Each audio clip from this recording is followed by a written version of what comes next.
According to their faith, the Ironborn are a race apart from the common run of mankind.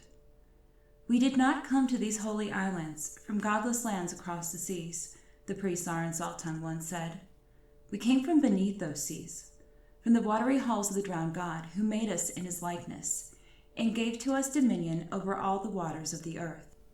Even among the Ironborn, there are some who doubt this and acknowledge the more widely accepted view of an ancient descent from the first men, even though the first men, unlike the later Andals, were never a seafaring people. Certainly, we cannot seriously accept the assertions of the Ironborn priests, who would have us believe that the Iron Men are closer kin to fish and merlings than the other races of mankind. Hey everyone, Crowfood's daughter here, and if you click this video, you have reached the Disputed Lands. As you might have noticed, my channel has received a little facelift recently. The new artwork is by the map maker and artist Michael Klarfeld, who recently created an entire map series on the Iron Islands. A special thank you goes out to Michael for allowing the use of these images, and also to LML for coordinating the effort. I've attached a link to Michael's YouTube channel where you can see his creative process that went into his Ironborn series, as well as a link to his website where these images are available. So, I have been wanting to do a video on Balor the Blessed, and I promise it is coming. But after talking with my friend and fellow creator Joe Magician, we discovered we were about to do videos on topics that went well together and complemented each other. After discovering this, we talked it over and decided to release those videos around the same time, and later do a live stream together to discuss them further. There are some very thought-provoking ideas there regarding the Targaryen dynasty, so definitely be on the lookout for that. So today, we are returning to Ironborn myth and legend, and we are going to unpack some more information focusing on the Grey King through an examination of Ironborn religion. This video is best viewed if you understand the concepts discussed in my previous videos, as well as LML's podcast episode entitled The Grey King and the Sea Dragon, and also his first episode in his Sacred Order of Green Zombie series. I have put together a playlist, so be sure to check those out if you haven't already. Now let's get started. So what exactly does the Ironborn religion believe? In A Clash of Kings, we are introduced to the Ironborn religion when Theon returns to the Iron Islands. Let Theon your servant be born again from the sea, as you were, Aron Greyjoy intoned. Bless him with salt, bless him with stone, bless him with steel. Nephew, do you still know the words? What is dead may never die, Theon said, remembering. What is dead may never die, his uncle echoed, but rises again, harder and stronger. According to the World Book, the Ironborn believe themselves a race somehow set apart and consider themselves closer kin to merlings and fish. In truth, we see there are several differences between the Ironborn and the mainland, such as the Ironborn reverence for the old way, and several mysteries surrounding ancient artifacts and structures such as Castle Pike, Naga's bones, and the Sea Stone Chair. Another difference we see with the Ironborn is their worship of the drowned god, a deity who dwells in his watery halls beneath the waves. This is also a deviation from the Greenlands, who worship deities such as the Old Gods and the Faith of the Seven. Fortunately for us, the Forsaken chapter has provided us with a glimpse of how the Ironborn depict their drowned god, and I was quite taken aback. You see, traditionally religions, both ancient and contemporary, choose to depict their deities as wise, strong, otherworldly, and majestic, sometimes even with animalistic aspects. It's kind of the basic deity blueprint. However, the drowned god is depicted in a much different light. All gods are lies, but yours is laughable. A pale white thing in the likeness of a man, his limbs broken and swollen, and his hair flipping in the water while fish nibble at his face. What fool would worship that? Indeed, Why would the Ironborn worship something in the likeness of a dead, pale, drowned, and bloated thing? A literal drowned man. The answer, of course, is in the mantra of the Ironborn religion itself. What is dead may never die, but rises again, harder and stronger. Ah yes, this most likely means there are tales of their drowned god rising from the dead, a god too mighty for even death, who rose from the sea harder and stronger. Similar to many religions around the world, the death resurrection of a god or Christ-like hero is one of the most universal stories told in both religion and myth. So the Ironborn religion having a similar version of this is really nothing out of the ordinary. From LML's essays, we have learned the drowned god could be referring to a type of meteor impact which occurred in the ocean somewhere in the vicinity of the Iron Islands. This makes perfect sense, as the Bloodstone Emperor is likely part of the Grey King and ASoIaF monomyth, and it is said that the Bloodstone Emperor worshipped a stone which fell from the sky. Likewise, the Grey King's kingship and power came from the sea, and the drowned god who dwells beneath it. Something that you might find interesting is that the drowned god religion has more parallels with Christianity than what initially meets the eye. In addition to ritual baptism, Christianity believes in something called the Holy Trinity, which is God the Father, God the Son, and God the Holy Spirit, all three being aspects of one God, with God the Son being Jesus Christ, the mortal avatar who came to earth as a sacrificial and resurrected hero. One thing that I do want to point out is that the World Book gave the Grey King a very interesting Christ-like parallel. For those of you who have ever attended a Christian church, you're probably familiar with something that is repeated at most traditional services, and that is the Apostles' Creed, which I will be partially quoting where it discusses the resurrection of Jesus Christ. He descended into hell. On the third day he rose again from the dead. He ascended into heaven and sits at the right hand of God the Father Almighty. So, if that sounds familiar, you might be aware that the World Book actually provides an uncannily similar description of the Grey King. From there he ruled the Iron Islands for 1,000 years, until his very skin had turned as gray as his hair and beard.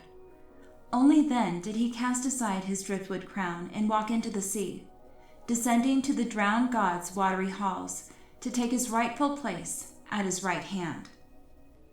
So instead of ascending to heaven to sit at the right hand of God the Father, the Grey King descends to the watery halls, which is the Ironborn's version of heaven, to take his rightful place at the right hand of the drowned god.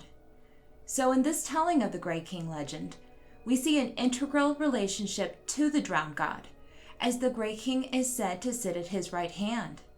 And we also see a parallel to a sacrificial and resurrected hero. Also, it is said by Aaron as he drowns his faithful, "Lord God, who drowned for us," the priest prayed in a voice as deep as the sea, "let Emond, your servant, be born from the sea as you were." Lord God, who drowned for us. This sounds very much like what Christianity describes as the sacrifice of their hero, who is also said to have died for us, and was subsequently resurrected after his death. Now, we don't really see how the stone that fell from the sky becomes reborn, and maybe it does, as it is said that dawn was forged from the heart of a falling star. So yeah, maybe it was that kind of rebirth, where it rises harder and stronger. But I don't think that is precisely what the Ironborn are referring to. As we have learned from LML's essays regarding the Grey King, which I've linked below, there is quite a bit of symbolism which points toward the Grey King possessing the fire of the gods and undergoing a fiery transformation of sorts into an ASoIaF type character. The symbolism and evidence is quite overwhelming, and the Grey King being part of the ASoIaF monomyth is probably a pretty safe assumption. A sign it is, the priest agreed. but from our God, not theirs. A burning brand it is, such as our people carried of old. It is the flame the drowned God brought from the sea, and it proclaims a rising tide. It is time to hoist our sails and go forth into the world with fire and sword, as he did. LML's Green Zombies episode also goes further on to explain the significance a death and fire resurrection could play in fighting the others. Basically, how do you fight a spirit imbued by cold? The answer is, you become a spirit imbued by fire. It's a pretty simple concept, and it's something hinted at with the character of Beric Dondarrion, who wields a flaming sword and has also experienced several fire resurrections. So, from what has been put forth, we know that 1. The Grey King is most likely a version of the Azor Ahai monomyth, and 2. If Azor Ahai has to die and be reborn, this means the Grey King also has to die and be reborn, which is exactly what the mantra of the Ironborn religion is saying. What is dead may never die, but rises again, harder and stronger. Now, the Ironborn religion in its simplest form is basically monotheistic. They worship one God. And just like Christianity, the Ironborn do believe in an evil, malign opposing deity, in the storm god, who is the antagonist to their drowned god. In my video concerning the Grey King and Garth, I had described how the storm god may in reality be more of a deity linked to the old gods and Greenseers, a Garth-type figure, so to speak. So if Garth and the Grey King were actual players of the Long Night, just like the Storm God can be linked to his brother Garth, the Grey King can be linked cohesively with the drowned god deity. So instead of the drowned god himself dying and being reborn, like Christianity, it is the mortal avatar of their god. It is the Grey King who dies and is resurrected, and later descends to the watery halls to sit at their god's right hand. From what we have seen, death and resurrection is a theme of the Ironborn religion itself. Now, after understanding these concepts, we really do need to take a closer look at a certain practice, and that is the ritual of fully giving oneself to the drowned god. In addition to their ritual symbolic drowning of all followers, which mimics baptism, the Ironborn also have a very curious custom of literally drowning people. You see, it's believed that the drowned god has the power to resurrect those who have drowned, and the Ironborn have taken to this concept and developed their own version of CPR, where something called the Kiss of Life is administered to those who wish to join the priesthood of the drowned god. And it sounds like pretty straightforward medical science, right? Indeed, the Kiss of Life has evolved into a practical and non-magical way to resurrect the living. However, what we should be wondering is where could the origin for this practice have come from? Luckily, we get a pretty good look at how the Kiss of Life is performed in the Prophet chapter of A Feast for Crows. His drowned men formed a circle around the dead boy, praying. Norgin worked his arms whilst Russ knelt astride him, pumping on his chest. But all moved aside for Aaron. He pried apart the boy's cold lips with his fingers and gave Emmon the kiss of life, and again, until the sea came gushing from his mouth. The boy began to cough and spit, and his eyes blinked open, full of fear. Another one returned. It was a sign of the drowned god's favor, men said. Every other priest lost a man from time to time, even Tarl, the thrice drowned, who had once been thought so holy that he was picked to crown a king, but never Aaron Greyjoy. He was the Damphair, who had seen the god's own watery halls and returned to tell of it. Rise, he told the sputtering boy as he slapped him on his naked back. You have drowned and been returned to us. What is dead can never die. But rises, the boy coughed violently, bringing up more water. Rises again. Every word was brought with pain, but that was the way of the world. A man must fight to live. Rises again. Emmett staggered to his feet, harder and stronger. "You belong to the god now," Aaron told him. The other drowned men gathered round, and each gave him a punch and a kiss to welcome him to the brotherhood. When performed, the kiss of life is considered a holy act, part of the holy rites when fully giving oneself to their god.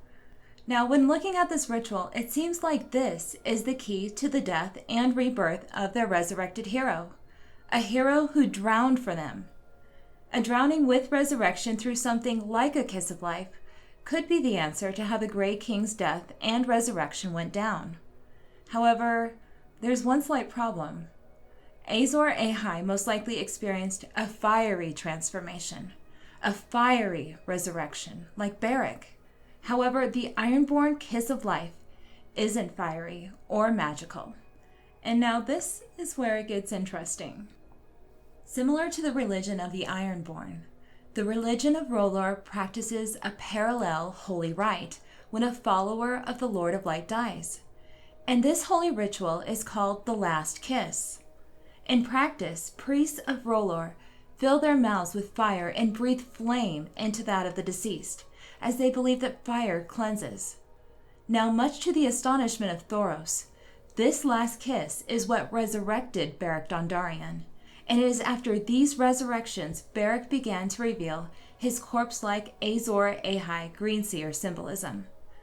Now, although that it is called the last kiss by the R'hllor religion, Thoros did once refer to this last kiss as the kiss of life. "Harwin begged me to give her the kiss of life, but it had been too long. I would not do it, so Beric put his lips to hers instead, and the flame of life passed from him to her, and she rose. May the Lord of Light protect us, she rose." Yes, she did. After 3 days, Cat rose, a harder and stronger, vengeful spirit.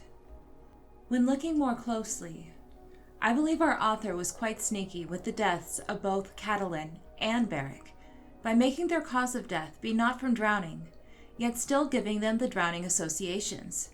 You see, Cat's body was pulled from a river before she was resurrected.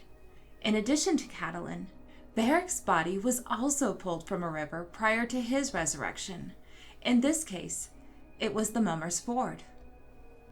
I was at the Mummer's Ford. When Beric fell into the river, I dragged him onto the bank so he wouldn't drown and stood over him with my sword. I never had to fight, though. He had a broken lance sticking out of him, so no one bothered us. So both times we hear of the last kiss ritual being performed, both Catelyn and Beric were pulled from the water prior to their resurrections. Additionally, you might have noticed that there are several characters that have drowned with somewhat unusual circumstances surrounding them. The best example of this is, of course, Patchface, who washed up naked, cold, and lifeless, yet after 3 days, he rose. We also have Davos, who washed up on the spears of the Merling King after the Blackwater, which also had bizarre occurrences. Other characters include Aeron, Tyrion, and Macorio. In a future video dedicated to Ironborn myth and legend, we are going to discuss further the mystery, circumstances, and symbolism behind those drownings further. Now, in addition to this, I think we also really need to examine the Azor Ahai prophecy itself. You see, the prophecy of Azor Ahai describes how there will be a hero born again amidst salt and smoke. I have seen it in the flames, read it in an ancient prophecy. When the red star bleeds and the darkness gathers, Azor Ahai shall be born again amidst smoke and salt, to wake dragons out of stone. So, salt and smoke. These are the signs which foretell Azor Ahai will be reborn. Now, if these are the signs that identify the new Azor Ahai, how much do you want to bet that those could also be the ingredients for the rebirth of the original Azor Ahai? The darkness will devour them all, she says. The night that never ends. She talks of prophecies, a hero reborn in the sea, living dragons hatched from dead stone. She speaks of signs and swears they point to me. A hero reborn in the sea. Yes, that sounds about right. So, through the examination of Ironborn religion and culture, it is probably safe to say that the Grey King underwent a death and resurrection of sorts. I strongly feel that a fiery kiss of life is most likely what resurrected our Grey King, which is why the wildlings believe the superstition of luck associated with being kissed by fire. But before the Grey King was resurrected, he had to die. He had to drown for us. I believe the key to this drowning lay in the legend of Naga itself. As it has been laid out in the World Book, it is said that the first men were never a seafaring people. Knowing this, it could be safe to say that many of them had never seen a boat before the Iron Men started coming around. The Dornishmen boast that theirs is the oldest of the 7 kingdoms of Westeros. This is true after a fashion. Unlike the Andals who came later, the first men were not seafarers.